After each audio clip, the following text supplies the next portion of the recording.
तो सरकार में क्या झुंझुना बजाने के लिए बैठे हैं? इनको इस्तीफा दे देना चाहिए। गृह मंत्री का इस्तीफा मांग रही है। ऑफ कोर्स मांग रही हूँ। मैं इसकी देश की नागरिक हूँ, मैं इस देश में टैक्स पे करती हूँ, मैं अपना वोट देती हूँ, मैं इस सरकार का चयन करती हूँ, मैं सरकार का इस्तीफा मांगने के लिए कैपेबल नागरिक हूँ। आरोपियों की लंबी लिस्ट जारी है। वो शख्स अपनी जान देकर इस दुनिया से जा चुका है। आरोपी के खिलाफ इतने सबूत हैं और सुसाइड नोट मिला है, फिर भी कोई एक्शन नहीं लिया जा रहा। आरोपी का अभी तक ना कोई सस्पेंड हुआ है। इनफैक्ट अभी तक मनोहर लाल खट्टर की सरकार उसको बचाने के लिए लगी है। अगर बलात्कार पीड़ित हैं तो उनको जला दिया जाता है। अगर कोई जातीय उत्पीड़न का अफसर है तो उसकी पोस्टमार्टम रिपोर्ट नहीं आ रही। आखिर पोस्टमार्टम क्यों नहीं करवाया जा रहा? क्या छुपाया जा रहा है? अफगानिस्तान की महिलाओं की शिक्षा को लेकर चिंता है। उत्तर प्रदेश में इतने स्कूलों पर ताला लग गया। उत्तर प्रदेश में तमाम स्कूलों को कन्वर्ट किया जा रहा है। जो मुसलमानों को अपने देश में प्रताड़ित करते हैं, वो तमाम तालिबानों के आने पर उत्तर प्रदेश में ढोल नगाड़े बजा रहे हैं। ये दोगलापन नहीं तो क्या? आखिर दलित, पिछड़ा, आदिवासी, चाहे चीफ जस्टिस हो,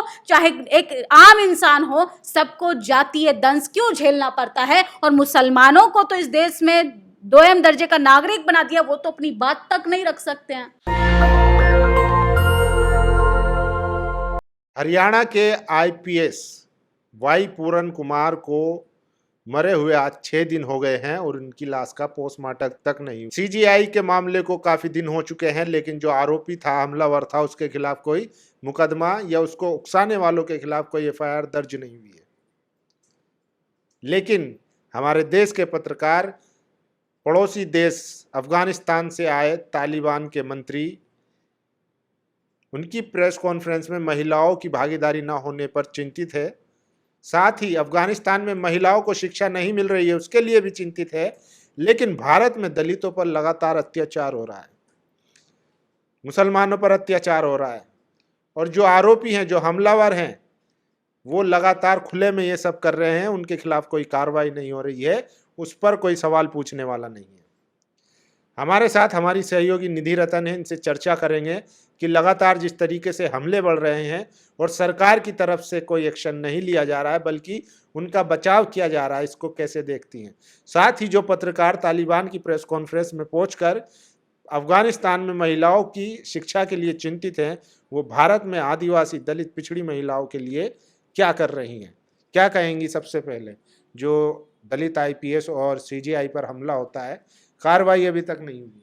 देखिए, आज लगभग 6 दिन हो गए हैं और जिस तरीके से दलित आईपीएस ने खुद को जातीय उत्पीड़न की वजह से मौत को गले लगाया, ये सिर्फ सरकार पे एक जातीय उत्पीड़न का ठप्पा नहीं लगाता, पूरे सिस्टम पर एक सवाल उठाता है। और सोचिए, जब एक प्रशासन का व्यक्ति जातिवाद से इतना प्रताड़ित हो सकता है तो आम जनता का क्या होता होगा। एसटी, एससी, ओबीसी, अल्पसंख्यक, मैं अल्पसंख्यक बार बार कोट इसलिए करती हूँ कि इस देश में मुसलमानों को दोयम दर्जे का नागरिक बना दिया है। आप देखेंगे किस तरीके से आरोपी का अभी तक ना कोई सस्पेंड हुआ है। इनफैक्ट अभी तक मनोहर लाल खट्टर की सरकार उसको बचाने के लिए लगी है। आखिर डबल इंजन सरकार की ऐसी क्या मजबूरी है कि अपराधियों को वो सहारा देती है, अपराधियों को वो सुरक्षा देती है, जबकि आईपीएस की पत्नी ने एक गंभीर आरोप लगाते हुए कहा है कि पोस्टमार्टम आखिर क्यों नहीं किया जा रहा। तो ये सरकार की नाकामी है, असफलता है। और आईपीएस से प्रशासन की लापरवाही की वजह से नहीं, जाति भी एक बड़ा मुद्दा है इस तो देश इसमें ये तो वो हुआ ना, सिस्टम इसके लिए जिम्मेदार है, सरकार थोड़ी जिम्मेदार हुई। सरकार जिम्मेदार इसलिए है कि डबल इंजन सरकार कोई कार्रवाई क्यों नहीं करती है। आरोपियों की लंबी लिस्ट जारी है। वो शख्स अपनी जान देकर इस दुनिया से जा चुका है। आरोपी के खिलाफ इतने सबूत हैं और सुसाइड नोट मिला है, फिर भी कोई एक्शन नहीं लिया जा रहा। आखिर सरकार किस बेस पे वो इंसान दुनिया से चला गया, इससे बड़ा सबूत चाहिए। सोचिए किस तरीके से सबूत यहाँ पर मिटा दिए जाते हैं और जाति और पार्टी देखकर इस देश में तमाम काम होते हैं। यही कोई मुसलमान होता, यही कोई किसी विशेष वर्ग से आता, तो सोचिए ऐसा नहीं होता। तो क्या जाति के चलते कार्रवाई नहीं हो रही? जाति के चलते ही कार्रवाई नहीं हो रही है। और आप देखेंगे कि जितने भी जाति उत्पीड़न करने वाले तमाम अफसर रहे हैं, तो हरियाणा सरकार के तमाम मंत्री और सरकार और नेता तो लोग मिल रहे हैं ना, जाके उनकी पत्नी से उनको आश्वासन दे रहे हैं, उनको संवेदनाएं दे रहे हैं, तमाम लोग जाके मिल रहे हैं। संवेदना से या आंसू बहाने से या मिलने से वो शख्स तो वापस नहीं आएगा। सोचिए, एक दलित वर्ग से आने वाला बच्चा कितने संघर्षों से वो पढ़ाई लिखाई कर कर आईपीएस बनता है। ये देश की जिसने सेवा की हो उसको ये सरकार सिर्फ संवेदना दे रही है, जबकि उसको इंसाफ मिलना चाहिए था। आखिर क्या कसूर है कि अगर बलात्कार पीड़ित हैं तो उनको जला दिया जाता है, अगर कोई जातीय उत्पीड़न का अफसर है तो उसकी पोस्टमार्टम रिपोर्ट नहीं आ रही। आखिर पोस्टमार्टम क्यों नहीं करवाया जा रहा, क्या छुपाया जा रहा है? इस पर गंभीर जांच होनी चाहिए। नहीं, ये तो देखिए बड़ा आसान होता है किसी पर भी उंगली उठा देना, जरा सा कुछ होता है।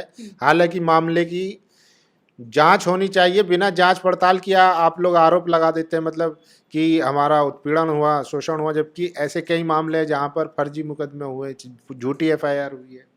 एक शख्स दुनिया से जा चुका है, उसने अपने सुसाइड नोट में लिखा है, तो फर्जी आरोप लगा कर जाएगा? सोचिए, जांच तो होने दीजिए। आईपीएस फर्स्ट रैंक का अधिकारी सरकार के सिस्टम पर सवाल उठा रहा है कि वो कितना परेशान था। उसे पुलिस स्टेशन के परिसर के मंदिर में नहीं जाने दिया जाता। ये कोई पहली खबर नहीं है। आप लगातार देखेंगे कि ब्राह्मण समुदाय के लोग जो हैं वो कुशवा समाज के एक दलित वर्ग के व्यक्ति को कह रहे हैं कि मेरे पैर धोकर पानी पियो। ये देश के सिस्टम का स्ट्रक्चर बन चुका है कि सरकार सिर्फ धर्म के नाम पर, जात के नाम पर राजनीति करती है। आप देखेंगे कि सीजीआई पर जूता फेंक दिया जाता है। वहीं ग्वालियर हाईकोर्ट की बात करें, वहां बाबा साहब की मूर्ति को लेकर विरोध किया जाता है। एक सवर्ण समाज का वकील जो कानून की किताबें पढ़कर वकील बना, वो कानून के व्यक्ति का इतना बड़ा अपमान करता है। बाबा साहब जिसको सिंबल ऑफ नॉलेज कहा जाता है, उनको इस तरीके से अभद्र भाषा का इस्तेमाल करता है, उस पर कोई कार्रवाई नहीं होती है। तो वो तो कह रहे हैं ना कि आप डिबेट कर लीजिए, या सबूत दे रहे हैं कि भाई बी.आर. गवई जो थे वो संविधान के निर्माता थे। तो कौन कह रहा है? अगर बी.आर. गवई थे तो आरक्षण को लेके बाबा साहब डॉक्टर अम्बेडकर को गाली नहीं पड़नी चाहिए, मुझे लगता है। जितना मीम सब तक दलित पिछड़े आदिवासियों के महापुरुषों पर बनते हैं, सीजीआई का वीडियो देखा होगा, गले में हांडी पीछे झाड़ू लटकाई गई थी, क्या ऐसा बी.एन. राव के ऊपर है? क्योंकि आरक्षण का प्रावधान तो बी.एन. राव ने किया है। ये बात फिर एक्सेप्ट करनी चाहिए ना कि जिनको रिजर्वेशन से दिक्कत है, जिनको ST/SC एक्ट से दिक्कत है, जिनको तमाम फंडामेंटल राइट से दिक्कत है, तो बी.एन. राव का विरोध करें, बाबा साहब का क्यों करते हैं? अगर संविधान निर्माता बी.एन. राव है। इस तमाम दोगलेपन से बाहर आना पड़ेगा। और ये कुछ नफरती गैंग है जो कहीं ना कहीं फेमस होने के लिए दलित पिछड़े आदिवासियों पर जूता फेंकती है, उनको मजबूर करती है जातीय उत्पीड़न से, और महापुरुषों पर अभद्र भाषा का इस्तेमाल करती है, क्योंकि उनको पता है एक बड़ा तबका बाबा साहब का उनको भगवान मानता है। सोचिए, जातीय दंश से जिन्होंने निकाला वो उनको भगवान की श्रेणी में रखता है, और उनको पता है कि अगर हम बाबा साहब पर अभद्र भाषा में टिप्पणी करेंगे या हम पूरन सिंह को जातीय प्रताड़ना देंगे तो हम अच्छे खासे वोट बैंक को इफेक्ट करेंगे। लेकिन आप वोट बैंक की बात कर रही हैं, आप देखिए ना भारत में कितनी तरक्की हो गई। तालिबान आता है, महिलाओं को नहीं बुलाता है पहले दिन, लेकिन भारत की तमाम ऐसी महिला पत्रकार हैं जो आवाज़ उठाती हैं, उनको घेरती हैं, तो फिर तालिबान को मजबूर होना पड़ता है, फिर महिलाओं को प्रेस कॉन्फ्रेंस में बुलाया जाता है। ये भारत की ताकत है ना तालिबान के सामने। ये तो वही बात हुई कि आपका घर का बच्चा भूखा मर रहा है और आप बाहर मंचों से बड़े भाषण दे रहे हो। आपको उन जो पत्रकार हैं जो महिलाओं की रिप्रेजेंटेशन को लेकर सवाल उठा रही हैं, वो कौन महिलाएं, वो किस जाति से आती हैं, इस पर बात होनी चाहिए। आदिवासी समाज की महिलाएं प्रोटेस्ट कर रही हैं इस देश में। सोचिए, दलित पिछड़े आदिवासियों को प्रदर्शन नहीं करने दिया जाता है। आलम मोहम्मद कहने को लेके तमाम FIR होती हैं मुसलमानों पर, तमाम युवाओं को अरेस्ट किया जाता है, पुलिस लाठियां भाजती है, तब ये महिलाएं जो एंकर्स हैं, तब इनको ये खबरें नहीं दिखाई देती। इनको अफगानिस्तान की महिलाओं की चिंता है, अफगानिस्तान की महिलाओं की शिक्षा को लेकर चिंता है। उत्तर प्रदेश में इतने स्कूलों पर ताला लग गया, उत्तर प्रदेश में तमाम स्कूलों को कन्वर्ट किया जा रहा है, इसकी व्यवस्था पर बात नहीं कोई करता, क्योंकि कहीं ना कहीं सरकार चलाने वाले उन्हीं की स्वजाति से आते हैं लोग। यहाँ पर सब जाति के इर्द गिर्द घूमता है, और तमाम लोग जो मुसलमानों को अपने देश में प्रताड़ित करते हैं, वो तमाम तालिबानों के आने पर उत्तर प्रदेश में ढोल नगाड़े बजा रहे हैं।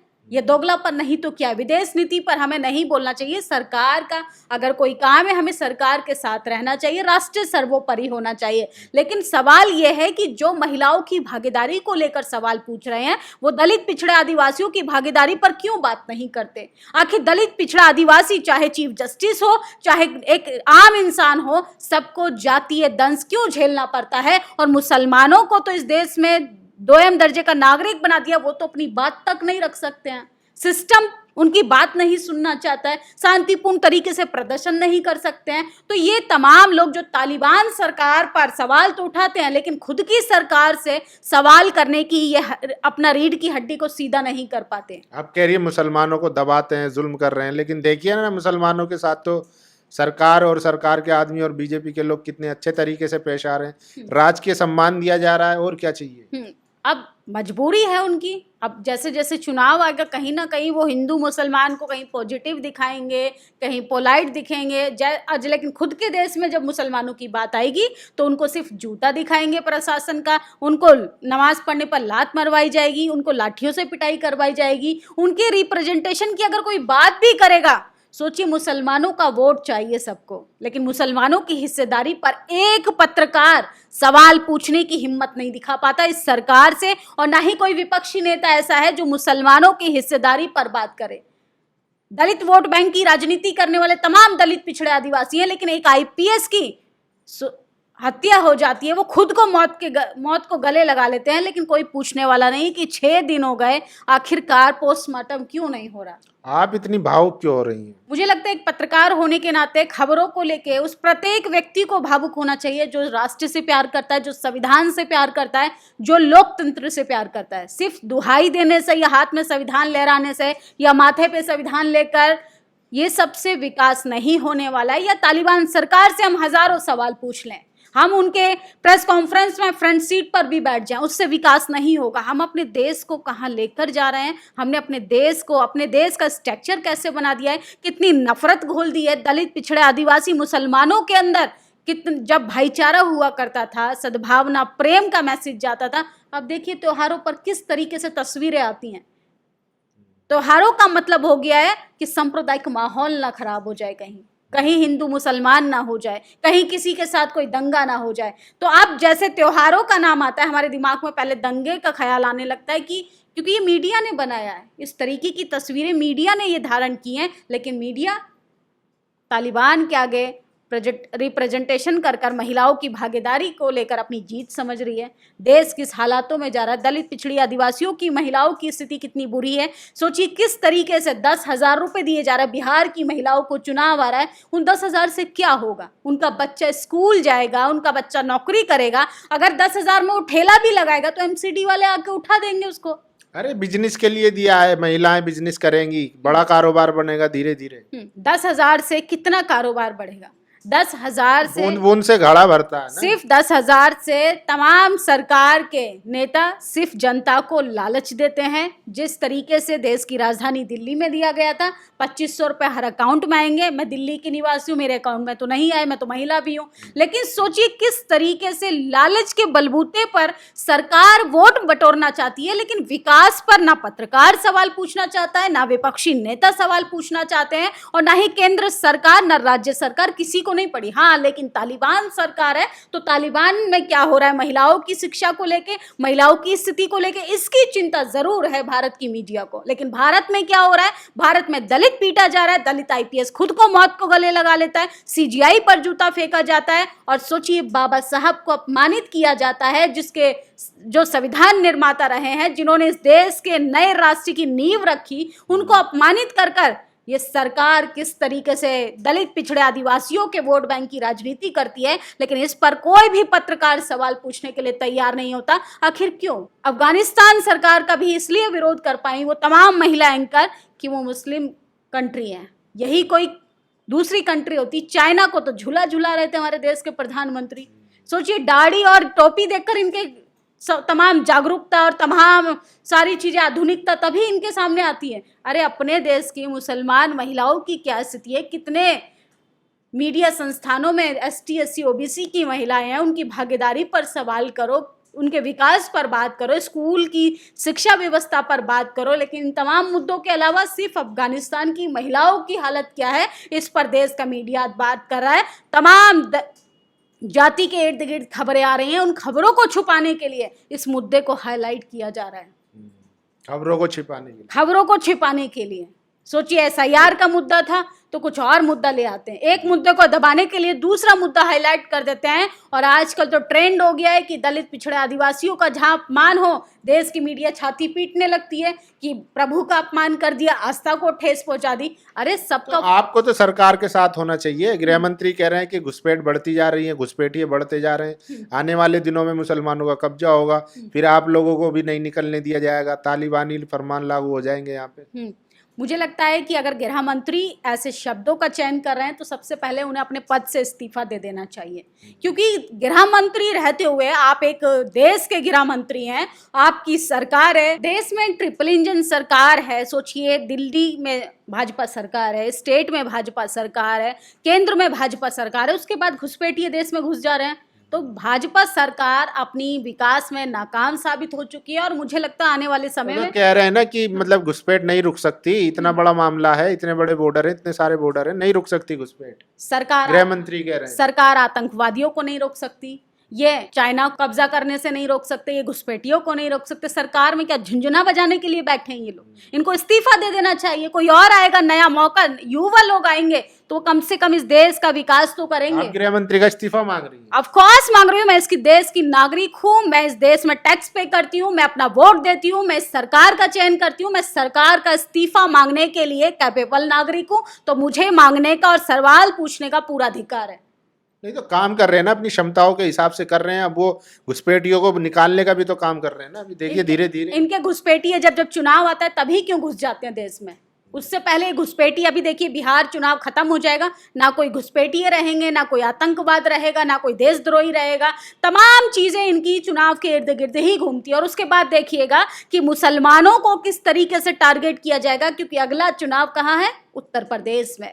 उत्तर प्रदेश की राजनीति धर्म की राजनीति होती है, वहां पर मुसलमानों को टाइट करो तो चुनाव जीता जाएगा। बिहार में आप धर्म की राजनीति नहीं कर सकते हैं तो वहां पर आपको जनता को डर बिठाना पड़ेगा कि घुसपैठिए आ जाएंगे, आपकी गाय ले जाएंगे, आपकी भैंस ले जाएंगे, आपकी बहन बेटी ले जाएंगे। हर चुनाव में तो यही करते हैं। अरे आप सरकार में हो, आप देश के प्रमुख हो, प्रमुख पदों पर बैठे हो, सुरक्षा की जिम्मेदारी इन लोगों की तो करते क्या? ये तो होता है। राकेश किशोर जो जिन्होंने सीजीआई पर हमला किया था वो तो खुद कह रहे हैं कि मेरी जो है अगर स्कूटी बकरी से टकरा जाती थी, मेरी वाइफ को उठा कर ले जाते थे। ये लोग ऐसे ही होते हैं, कट्टर होते हैं। जब उनकी वाइफ को ले जाते थे और उनकी बकरी को ले जाते थे तब उनका जूता काम नहीं आया, लेकिन एक दलित सीजीआई एक सर्वोच्च पद पर बैठा तो इनके अंदर का गुस्सा जाहिर करने के लिए तो इन्होंने आज संवैधानिक काम कर दिया और इन्होंने जूता फेंक के मार दिया। सोचिए, ऐसे व्यक्ति सिर्फ अपनी, नहीं वो तो दिव्य शक्ति ने करवाया ना, वो उन्होंने थोड़ी किया था। दिव्य शक्ति एक विशेष जाति के वर्ग के अंदर ही आजकल ना ये प्रचलन चला है। पिछले 11 सालों से जितना आस्था को ठेस पहुंचा है, मुझे नहीं लगता इतिहास में इतना कभी किसी की आस्था को ठेस पहुंचा होगा, क्योंकि सवाल करना इस सरकार के समय में एक अपराध हो चुका है। आप अध्यापक हो तो आप पर एफआईआर होगी, आप जज हो आप पर जूता फेंका जाएगा, आप आईपीएस हो तो आपको अब मजबूरन इतना प्रताड़नाएं मिलेंगी कि आप खुद मरने के लिए मजबूर हो जाओगे, महिला हो तो आपका बलात्कार किया जाएगा, पत्रकार हो तो आप पर ईडी सीबीआई की रेड पड़ेगी। ये विकास हो रहा है भाजपा सरकार में और गृह मंत्री कहते हैं तो घुसपैठिए घुस जाएंगे। सोचिए किस तरीके का विकास कर रही है भाजपा सरकार की प्रत्येक नागरिक को, चाहे स्कूल का बच्चा हो, चाहे चीफ जस्टिस हो, हर व्यक्ति अपने सीमा अनुसार प्रताड़नाएं झेल रहा है। स्कूलों पर ताला लगा दिया गया है, आप सवाल नहीं पूछ सकते, आप विकास पर बात नहीं कर सकते, रोजगार नहीं है, लोग बेरोजगारी से मर रहे हैं। देश के गृह मंत्री कह रहे हैं घुसपैठिए आ जाएंगे। तो घुसपैठिए मुद्दा नहीं है देश के लिए।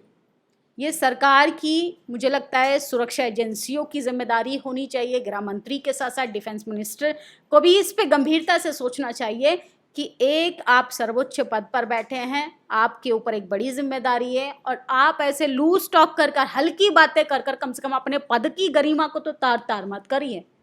कम से चुनाव आते जाते रहेंगे, आप इस देश के गृह मंत्री हैं तो आपको अपनी कुर्सी की गरिमा तो बनाकर रखनी चाहिए। जब अपने ही मुंह से आप इस तरीके की बातें करेंगे तो जनता के बीच में जो आपने भरोसा बनाया है वो कहीं ना कहीं खत्म हो जाएगा और अगले चुनाव में जनता कुर्सी से उतार कर आपको फेंक देगी। आप आईपीएस वाई पूरन कुमार की जो मामला हुआ है, उनकी मौत पर आप काफ़ी गमगीन हैं, आपकी आंखों से आंसू भी झलक रहे हैं, तो इतना क्यों, ऐसा क्यों हो रहा है? देखिए सर, बात आंसू की नहीं है, बात है कि जिस वर्ग से वो आईपीएस आते हैं, या ऐसे जिस वर्ग से तमाम लोग आते हैं, या जिस मुद्दे पर हम लोग बात कर रहे हैं उस मुद्दे पर कोई और बात बहस करने के लिए तैयार ही नहीं है। सोचिए इस देश में एक आईपीएस को कितनी प्रताड़नाएं मिली होंगी, एक व्यक्ति मरने से पहले कितनी बार मरता है, उसको बाद वो मौत को गले लगाता है, कितनी सारी चीज़ें उसने फेस की होगी, उसने कंप्लेंट दर्ज कराई, कोई उसकी बात नहीं सुन रहा, प्रेशर होता है, हर जगह प्रेशर होता है। आप देखेंगे अगर आप बहुजन समाज के पत्रकार हैं तो आपको मानसिक रूप से इतना तोड़ दिया जाएगा, आपको इतनी प्रताड़नाएं मिलेंगी कि आपके पेट पर लात मार दी जाएगी, आप खबरें तक नहीं दिखा सकते, आपके पास पैसा नहीं है तो आप राजनीति की एक टिकट तक नहीं ले सकते हैं। ये हालात हो गए हैं देश के। ये सिर्फ पूरन सिंह की बात नहीं है, ये सिर्फ चीफ जस्टिस की बात नहीं है, या ये सिर्फ उस कुशवा समाज के बच्चे की बात नहीं है जिसको दलित कहकर सिर्फ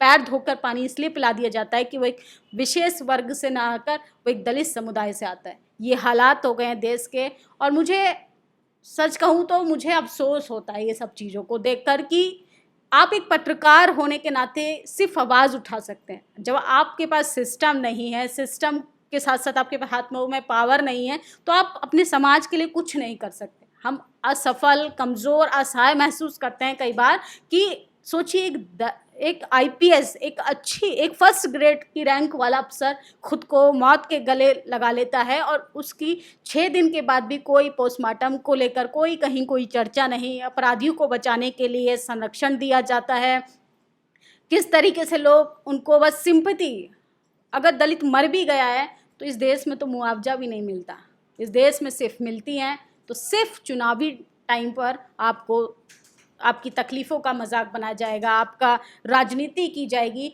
लेकिन उस जाति में जो पैदा हुआ है, उस जाति के दंश को जिसने झेला है, उसी को पता होगा कि उस पर क्या गुजरी होगी और मरने से पहले उसने कितनी बार खुद को मारा होगा।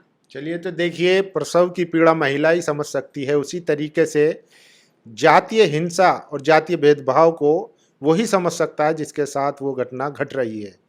बाकी लोग जो हैं बातें लिख सकते हैं, बना सकते हैं, तमाम चीज़ें कह सकते हैं, लेकिन जिसके साथ गुजरी है, कोई भी अपने आखिरी वक्त में कभी भी इंसान झूठ नहीं बोलेगा। तो वही मामला है वाई पूरन कुमार के मामले में, और 6 दिन हो गए अब तक ना तो उनका पोस्टमार्टम हुआ है, और सरकारें भी लगातार, और जो उनके जो मुकदमा लिखा हुआ एफआईआर जो हुई है उसमें भी कई बातें निकल के आ रही है, जो SC/ST के जो मेन सेक्शन है वो उसमें लगाए ही नहीं गए। तो ये कई सारी चीज़ें हैं जो समझने की ज़रूरत है, और देश को बदलने के लिए हमें इन चीज़ों पर बातचीत तो कम से कम करनी पड़ेगी। बाकी आप लोगों की क्या राय है, अपनी राय जरूर दीजिए। शुक्रिया। नेशनल दस्तक की आपसे गुजारिश है कि अगर इसको बचाना चाहते हैं तो नेशनल दस्तक को सब्सक्राइब करने के लिए रेड कलर के सब्सक्राइब बटन को दबाएं, फिर बेल आइकन की घंटी दबाएं। नेशनल दस्तक को बचाने के लिए बहुत जरूरी है कि हर खबर को शेयर करें, लाइक करें, कमेंट जरूर करें।